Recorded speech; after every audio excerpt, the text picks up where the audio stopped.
Hi, William Hohen here, and just as a quick disclaimer, what you're gonna see here is from Chapter 5 of Dynasty Warriors Origins. So, if you really don't want to be spoiled, maybe minimize the video or come back after you've played the game.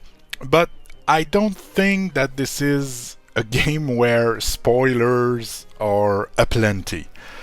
This is pretty much the retelling story of the Three Kingdoms as they did in Dynasty Warriors 9, 8, 7, 6, 5, etc. So it's not like, I don't think it's a big deal for you to see this particular battle. I recorded a bit of gameplay throughout my playthrough. I just finished the game today and I wanted to talk about it. And this particular battle I thought was pretty fine to showcase what the game is about without spoiling any big feature story-wise that the game has. But anyway, let's start. This is going to be convoluted. This is a convoluted talk about Dynasty Warriors Origin. I haven't did a script for this. I don't have time. All my free time I had recently went into playing this game. This game is good. It's not without its fault, it's not without some annoyances, but man, is it good. It's really good. It brought me back to the Warriors franchise, kind of in the same way that TMNT Splintered Fate, the Teenage Mutant Ninja Turtle roguelite, brought me back to the TMNT franchise. It's that good. Now I want to go back and I want to replay a bunch of Warriors games. I have a bunch to play already. So I think my next one will be Samurai Warriors 4, but it could be Dynasty Warriors 8 too. I'm not too sure. Heck, I'm even thinking about replaying Dynasty Warriors 9 because while it's kind of the black sheep of the series, I kinda like it anyway. But just to tell you a bit, if you're new here, I've been playing Warriors games for 20 years or so. Started with Dynasty Warriors 5, and then I played... Actually, then I've played a bunch of Warriors Orochi, because at the time I was kinda poor, those games are kinda pricey. And I thought that, hey, with Warriors Orochi, I get all the characters from Dynasty Warriors and Samurai Warriors, and so I've played an unhealthy amount of Warriors Orochi 2 and 3. I played a bunch of Dynasty Warriors 8. Samurai Warriors 4 might be my favorite Warriors game, at least until now, but this one, Dynasty Warriors Origin, might change it. But all that said and done, I've played a bunch of those games, and I've been a pretty big fan. One of the reasons I don't do much videos about those games is because other creators are already on it. I try to specialize on small games that nobody covers. So if you go to my channel, you'll find a bunch of hidden gems, games made by one person, because at the end of the day, the Warriors series is already covered by fantastic people such as Chris Gildart. He's my favorite Warriors content creator. He's been covering the game for, I don't know, 10 years. He's been reviewing all of those games. He's speaking with authority on them, and I feel it's kind of useless for me to talk about it. But I enjoyed this one so much that I thought, fuck it, I'm gonna talk about it anyway. I'm gonna bring some stuff to the table, maybe. I said maybe. So, I've played this for 25 hours, completed the Shu campaign. The game is... It's a new formula that Koei and Omega Force are trying. Usually, this is how those games go. The Dynasty Warriors, there's like 3 factions, the Shu, the Wu, and Wei.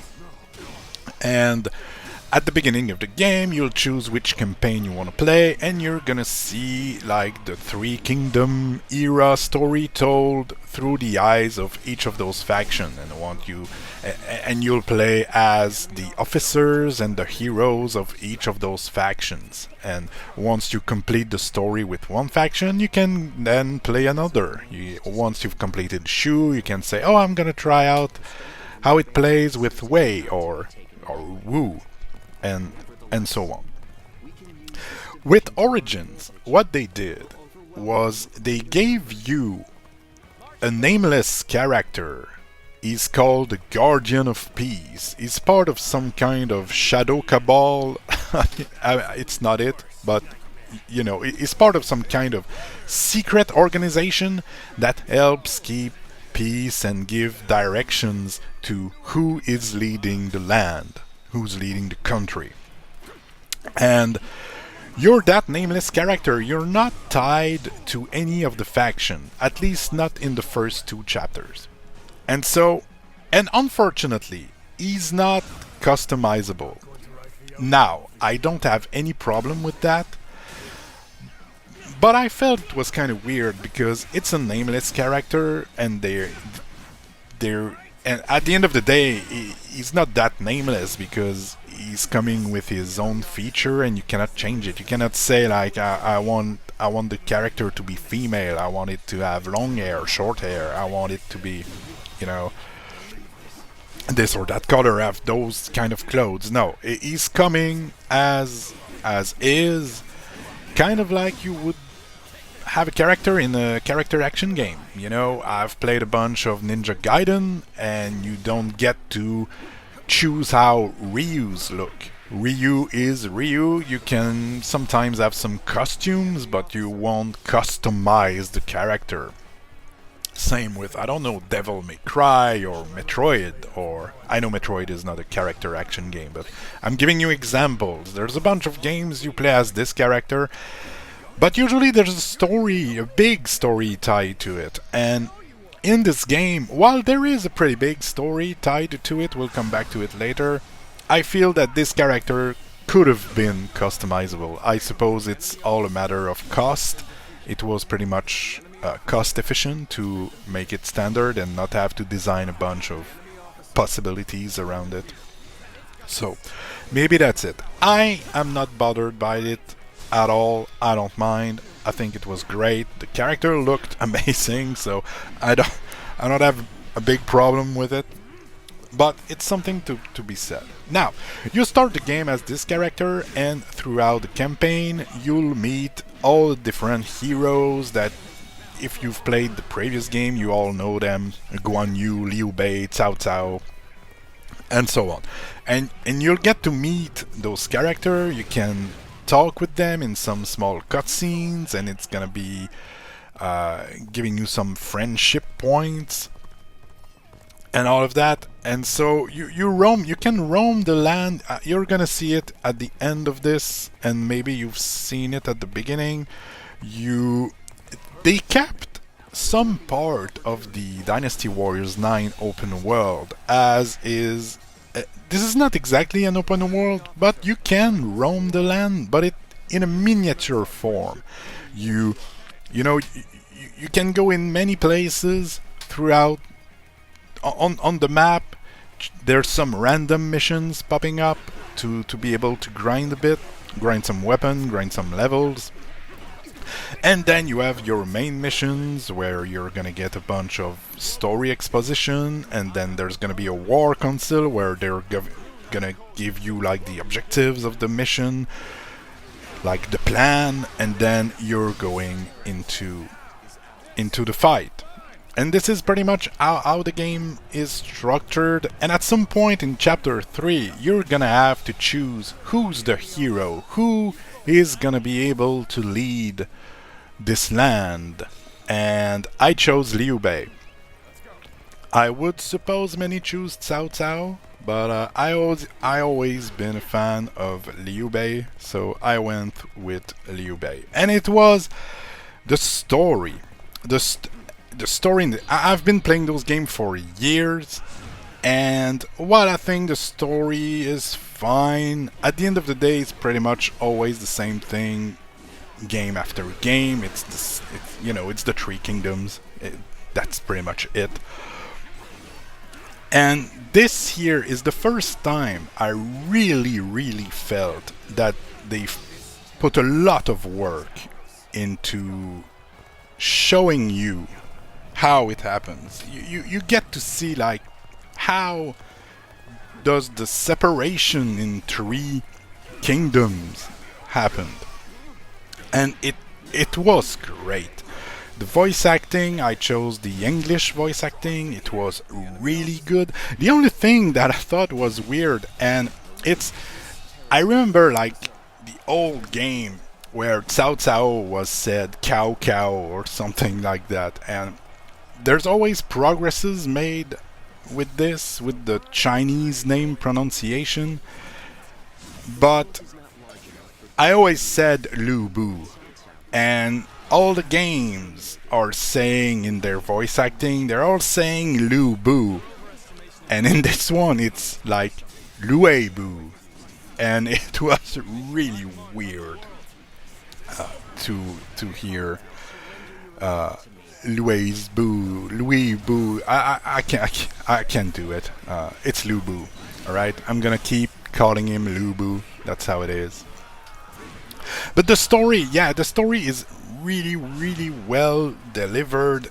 It's interesting to see those characters evolve. I know that Liu Bei is having one hell of a ride.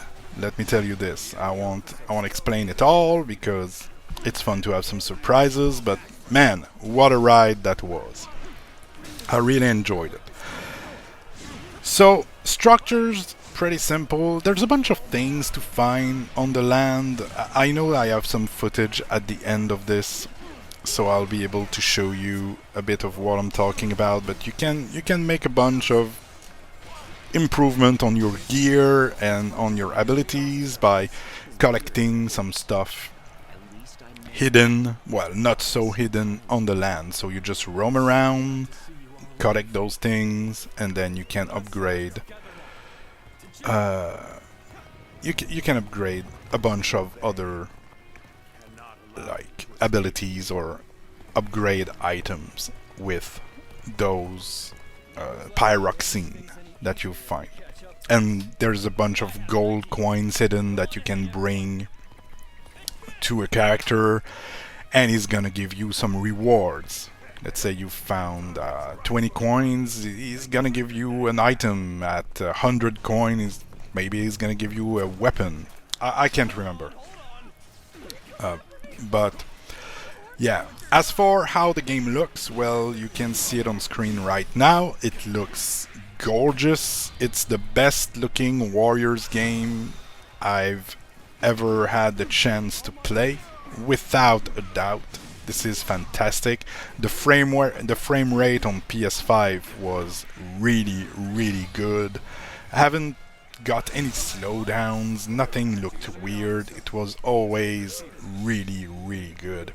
And now, maybe watching this video you'll see some frame rate issues, I don't know. I know YouTube often mess up my videos, not to talk about my video recording thing. I'm doing everything on my phone, so it is what it is. But when I was playing on my TV, I had no problem at all with any visual stuff.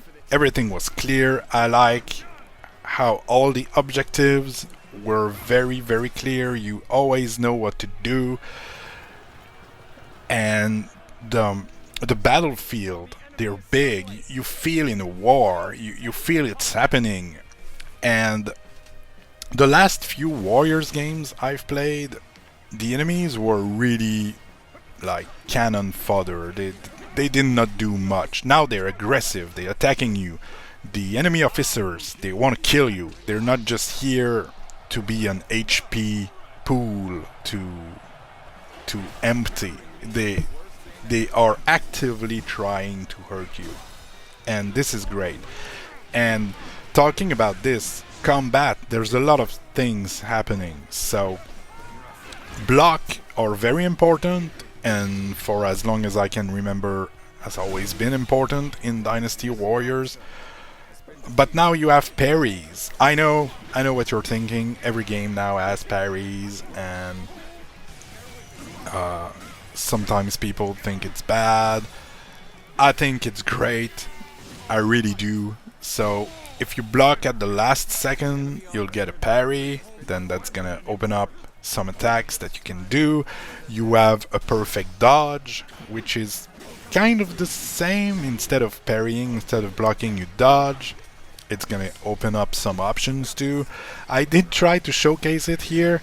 I mean, maybe not right now, but in the video I never got the dodging too much. I was really a parry guy in this game, which is funny because I usually prefer to dodge in my games than parry, but I don't know, I suppose it's working well here. So you have the parries, you have obviously your usual normal attack with strong attack, and then there's combo you can do, like square, square, square, triangle, gonna do something, square, triangle, triangle, gonna do something else, etc, etc. If you've played those games, you understand. If you have not, well, I just explained it to you pretty quickly, but it's better than nothing, I suppose. So this is still here. You have your Musu attack, of course. They felt a bit underwhelming here, I'm gonna be honest. I felt that they did not do as much damage as I would have liked. So what I usually did was letting my Musu gauge fill to max and then go into rage mode. So this is what I did, but this is not the way I play usually. The game does try a few new different things. Here you'll see block is incredibly powerful. You just press L1 and pretty much nothing can hurt you. Well, there are some like big attacks that can hurt you anyway, but block is incredibly powerful. I've played, and yeah, disclaimer at 17 minutes into the video, but I've played in easy mode. The reason is I did try normal just to see. I haven't found much differences apart from how much HP the enemy have, and I'm gonna be honest, this game right now is $100 on the Canadian PlayStation Store. And while I'm doing fine right now, I don't have 100 to put into a game, which is unfortunate, but that's the reality. So here's what I did. I borrowed the game from my local library. So pro tip, people, go look into your libraries. Where I am, we have like 1,000 of PS4, PS5 game. We have like 500 Nintendo Switch game, etc. We have a bunch of Xbox One Series X. Man, Xbox are weird with the naming conventions. But so what I did is I borrowed the game from the library, and I have to return it. Well, I had to return it on Friday. Decided to not do that. So right now I'm kind of late. So I really needed to finish it, and thankfully they removed, like 4 or 5 years ago, there's no fees now when you're late. In my local library, you know, back in the day it would be like 25 cents a day of when you're late with your book or something.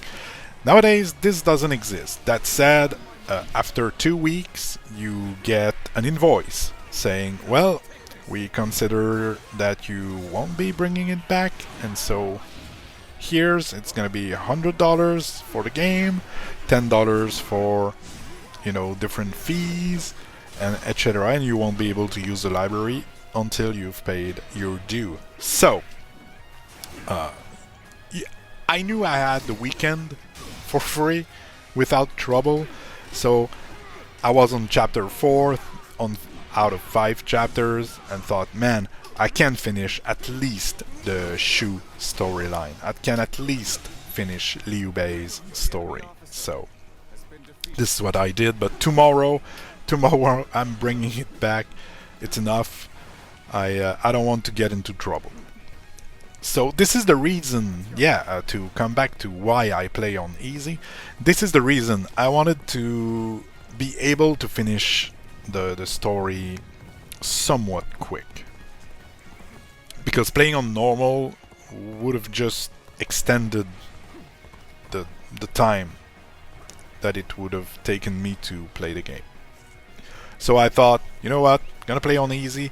And this is, truth be told, this is usually how I play my Dynasty Warriors game. I start on easy, get a bunch of levels, good weapons, unlock the stuff, and then play on normal and hard, because some weapons are usually, I don't know in this game, but usually there is a bunch of rewards and weapons that you can only get by completing hard mode. So if the game was mine, if I didn't have a date to bring it back, I would have probably played on normal. At least for the Cao Cao story that I want to do next. Of course, next is gonna be later. I'm gonna put the game on my wish list. Maybe at some point it's gonna be on sale. But for now, I enjoyed this game so much that I'm a bit sad to have to bring it back tomorrow. To be honest, I've been playing it for almost 2 weeks. Every day. This is the reason I haven't done much videos. The videos that have been up on the channel lately are just stuff I recorded way before. There is stuff from months ago. Sometimes I release a video and I don't even remember what I said in it, and I got a comment about something and I need to go and watch the video to understand what they're saying, because I don't remember. So here I was some kind of lost. I was looking for a way to get back up. So what else is there to say? So yeah, combat. A bunch of things that you can do. The parries, the dodge, block, attack, strong attack, Musu attack, rage. And then it's not even counting like the special abilities, like you do R2, R1 and square. It's gonna do a special attack that will use what you have at the bottom left. Well, it's just disappeared, but you have some kind of orange dots, and this is for special attack. So you have a bunch of them that you can customize, because you can only have 4 at a time, but then you can get some different one, and so you have to choose what you prefer using. You have, at some point, you're giving some kind of very small army that you can command, and so it comes with some other special attack, like you will say to your guys, shoot arrows here, or charge there, or protect that person. And so they're gonna go around the person you want them to protect, and so on. And this here on the screen was how you get your upgrades. You do some missions, give you points, and then you can invest those points into stuff like when you use buns, it's gonna give you more health, or you're gonna be able to have more HP, or attack harder, or upgrade your defense, and so on. And yeah, the story, it's delivered through scenes like this one here. They are pretty static most of the time. It's pretty much the characters talking to each other, and this is pretty much what this is. But there are also a few cutscenes that are very spectacular. The Lu Bu cutscene, the final battle you have with Lu Bu is kinda crazy good. Really. They're talking. I'm gonna let you listen to a bit of the voice acting. I'm so bored. On days like these, all a man can do is drink the hours away. Wouldn't you agree? Right? It's great to have a break from fighting, but my body is itching for some action. Forget it, Zhang Fei. The last time you thought you had time to drink, you nearly destroyed Liu Bei's reputation. Come on, I'm dying of boredom here. I figured Cao Cao would be hot on our heels, but he ended up falling back toward Hebei. If you're bored, then go out on patrol. Lord Liu Biao has given us a warm welcome, and even allowed us to garrison here at Xingye Castle.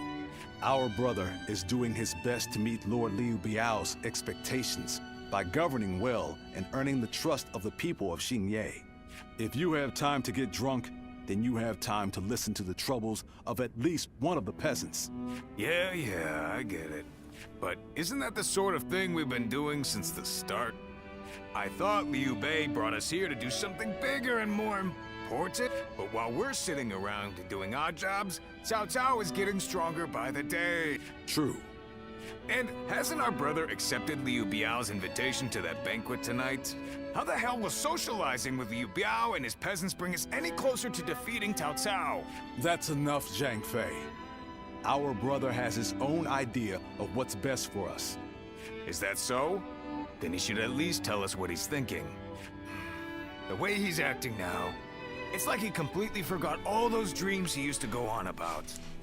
Zhang Fei is really making me think about Michelangelo in TMNT. With his attitude and the way he talks. And that's kind of funny.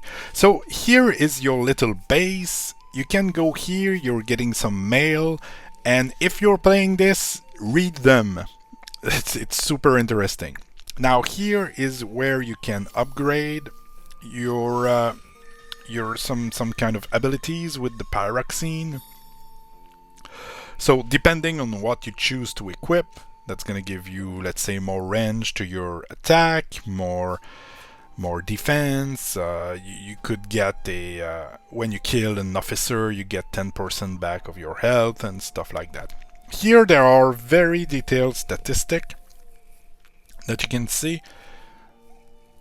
Very cool. You can see that my weapons of choice are the sword and the staff. I ended up playing I know the stats are saying I've been playing more with the sword, which is true, but once I unlocked the staff, I didn't go back to the sword. So here is the kind of open world I was talking about. So you can roam the land. You're pretty much free. There are some gates that only open up after some part of the story. You cannot, it's not like open world, you go where you want from the beginning. You will have to unlock the places, but once it's unlocked, you can roam around, do some missions, all of those things. There's a bunch of guys here. Those are missions that you can do. They're gonna be small battles, usually it takes around 5 minutes to do. There I could have strengthened my friendship with Guan Yu. We just saw him there. Here is some pyroxene to upgrade some abilities. You can see the whole land. It's pretty cool. I did enjoy that feature. I think it's kind of the evolution of Dynasty Warriors 9 open worlds. So you still retain some of that freedom, some of that I'm gonna roam the land, I can go to places and see stuff without the tediousness of that type of open world. So you can see there is a bunch of weapons. They're all pretty cool. I think I didn't even try the 2 axes. I was playing on a timer, like I said. I had to get this done. I really wanted to at least do a storyline, so I could not try out everything that I would have liked. There's a bunch of different horses to collect. I stuck with the first one I got. So that was pretty much it.